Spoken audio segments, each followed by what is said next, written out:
Japan एक ऐसा देश है जहां की टेक्नोलॉजी पूरी दुनिया इस्तेमाल कर रही है। वो देश इतना आगे कैसे निकल गया, बहुत सारी ऐसी चीजें हैं जो जापान को बाकी दुनिया से अलग करती हैं। आज बात करेंगे जापान के कुछ अजीबोगरीब फैक्ट्स के बारे में। मेरा नाम है जुबेर, आप देख रहे हैं फैक्ट फॉर एक्ट। जापान में अगर कोई भी आदमी ट्रेन से सुसाइड करता है, वो ट्रेन के आगे आकर मर जाता है, तो उसके रिश्तेदारों पर सरकार द्वारा फाइन लगा दिया जाता है। जापान की अगर ट्रेन की बात करें तो इंडिया की तरह वहाँ की ट्रेन कभी लेट नहीं होती है। वहाँ का जो एवरेज लेट टाइम है ट्रेन का, वो सिर्फ 18 सेकंड का है। अगर वहाँ की कोई ट्रेन लेट भी हो जाती है तो उसके ट्रेन के मालिक को, क्योंकि वहाँ की ट्रेन को प्राइवेट कंपनीज ऑपरेट करती हैं, उनको पेपर में एक माफीनामा देना पड़ता है कि इस वजह से हमारी ट्रेन ये लेट हो गई थी। जापान में एक इंसान की जो एवरेज एज है वो 87.5 ईयर्स की है, जो दुनिया में सबसे ज्यादा है। जापान में लगभग 50,000 लोगों की उम्र 100 साल से ज्यादा है। जापान में कुछ ऐसे होटल्स बनाए गए हैं जिनको कैप्सूल होटल भी कहा जाता है, जो एक कैप्सूल नुमा तरीके से बनाए जाते हैं और उनका किराया इतना कम होता है कि एक टैक्सी के बराबर आपको सिर्फ किराया देना पड़ता है। आपको पूरा रूम बुक करने की जरूरत नहीं है। उसमें एक बहुत छोटा सा कैप्सूल होता है जिसमें सारी फैसिलिटीज आपको मिल जाती हैं। जापान के स्कूलों में कोई भी सफाई कर्मचारी नहीं होता है। वहाँ के स्टूडेंट्स और टीचर्स को ही पूरे स्कूल की सफाई करनी पड़ती है। जापान दुनिया का एक ऐसा देश है जहाँ पर दुनिया में सबसे ज्यादा वेंडिंग मशीन्स यूज की जाती हैं। लगभग 55 लाख वेंडिंग मशीन्स वहाँ पर लगी हुई हैं, जिनसे आप कपड़े, जूते, एग्स, दूध और कोल्ड ड्रिंक वगैरह सब कुछ आप वेंडिंग मशीन से निकाल सकते हैं। जापान ऑटोमोबाइल इंडस्ट्री का सबसे बड़ा एक्सपोर्टर भी है। Toyota, Suzuki, Honda, Nissan, Yamaha जैसी सारी कंपनीज जापान की ही है। जापान में वाटरमेलन बहुत ज्यादा क्वांटिटी में उगाया जाता है, लेकिन वो सिंपल शेप में उसको नहीं उगाते। वो रेक्टेंगल, स्क्वायर, हार्ट शेप, बहुत अलग अलग तरीके की शेप्स में वाटरमेलन को उगाते हैं और उसको बहुत ज्यादा महंगे प्राइस में एक्सपोर्ट भी करते हैं। अगर इंडिया में कोई एम्प्लॉय ऑफिस टाइमिंग में अगर सो जाता है और उसको बॉस देख ले, क्या वो उसकी सराहना करेगा या वो उसको ऑफिस से बाहर निकाल देगा? लेकिन जापान में ऐसा नहीं है। वहां पर अगर कोई भी एम्प्लॉय ऑफिस आवर्स में सो जाता है तो उसको लीगल माना जाता है। जापान के लोग मानते हैं अगर कोई भी आदमी ऑफिस आवर्स में सो रहा है तो वो बहुत ज्यादा मेहनती है।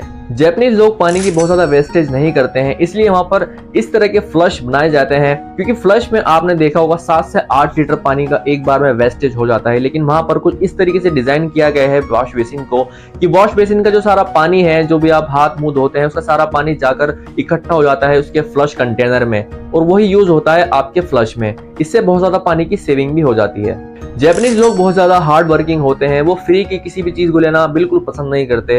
यही कारण है वहाँ के जो होटल होते हैं, वहां पर जो वेटर्स होते हैं, वो टिप भी नहीं लेते हैं। वो बिलीव करते हैं कि जो हम काम कर रहे हैं हमें उसी का पैसा मिले।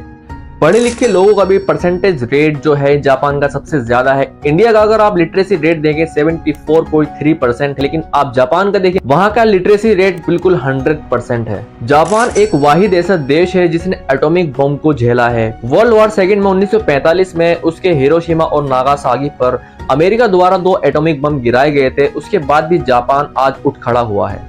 जापानीज होटल्स में वैक्स फूड और आर्टिफिशियल फूड का बहुत ज्यादा यूज किया जाता है। वहाँ के जो होटल्स के जो शोकेस होते हैं उसमें वो इन्हीं फूड्स को रखकर लोगों को आकर्षित करते हैं वहां पर आने के लिए, लेकिन इसमें बहुत ज्यादा खर्चा भी होता है। जहां बाकी देशों के लोग तो झुकने को एक तरीके से इंसल्ट समझते हैं, लेकिन जापानीज लोग झुकने को बहुत शुभ मानते हैं। वो हर काम के बाद जब मिलते हैं एक दूसरे से तब भी झुकते हैं और कुछ काम होने के बाद भी एक दूसरे से झुककर ही अलविदा लेते हैं। दुनिया का सबसे छोटा एस्केलेटर भी जापान में ही है। कावासाकी सिटी में एक डिपार्टमेंटल स्टोर में एक बहुत छोटा सा एस्केलेटर बनाया गया है, जो दुनिया का सबसे छोटा एस्केलेटर है, जिसमें सिर्फ 5 सीढ़ियां हैं, जो सिर्फ 33 इंचेस का है। वो लोग बहुत अच्छी तरीके से जानते हैं टेक्नोलॉजी का यूज करना। जापानीज लोग 4 नंबर से बहुत ज्यादा नफरत करते हैं। यही कारण है वहां पर 4 मंजिल की कभी आपको बिल्डिंग नहीं मिलेगी।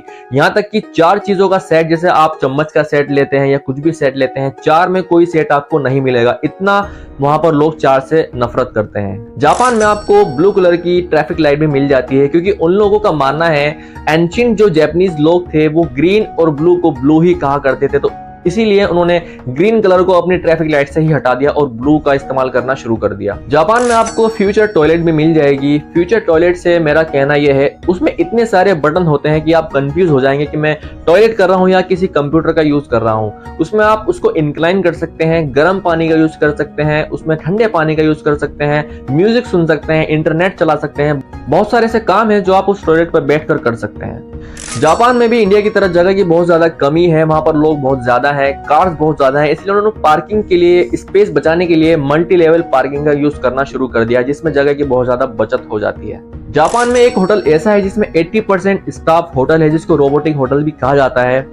वहां पर कस्टमर से बात करना, लगेज उठाना, कॉफी बनाना और रूम क्लीनिंग के लिए भी रोबोट्स का यूज किया जाता है, लेकिन एक रोबोट के पास वहां पर उनका स्टाफ भी रहता है, ये देखने के लिए कि वो रोबोट्स ठीक से काम कर रहे हैं या नहीं।